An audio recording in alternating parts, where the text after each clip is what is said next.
Hello and Advent greetings to all our viewers. We are now in the season of Advent, which basically means arrival or coming.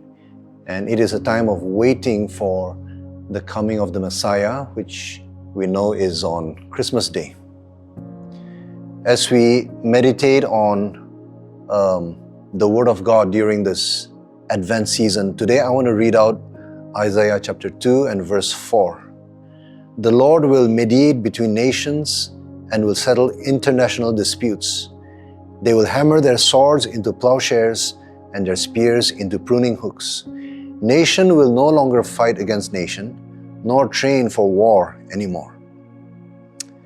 This is spoken by the prophet Isaiah, and 7 centuries before Christ was born, Isaiah the prophet prophesied about the one, the Messiah who would come, and he would come and bring his kingdom on this earth.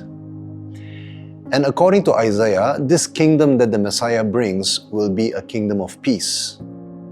And peoples and nations would abandon the violent way of Cain who killed his own brother. And they would begin to follow and embrace the teaching of the Messiah and follow in his way of peace.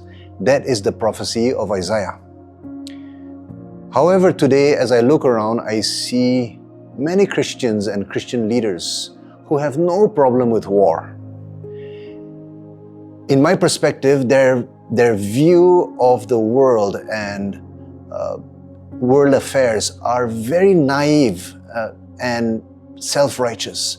All they see is a line in the sand that divides nations and tribes and people groups and individuals as good and bad.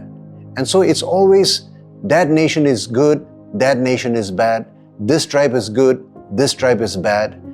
And in this perspective, for many Christians, it is all right for the righteous to invade, kill, conquer the unrighteous.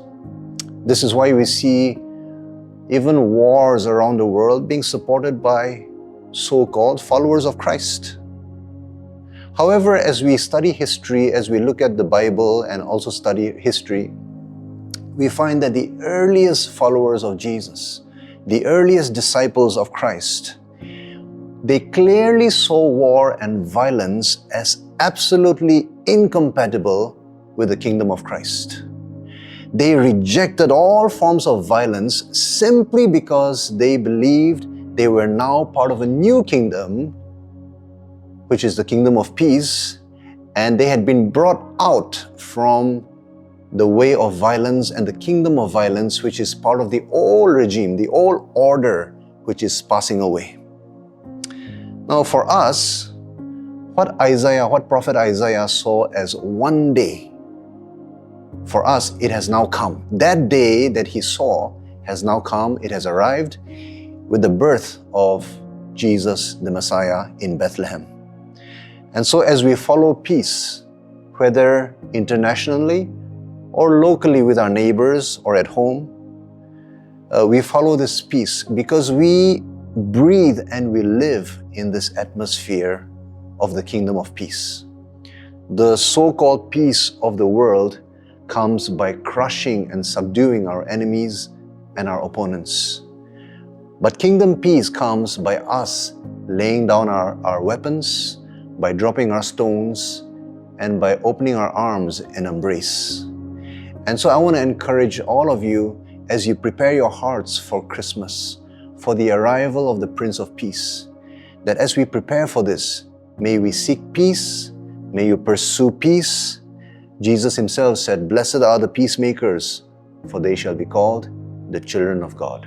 God bless you.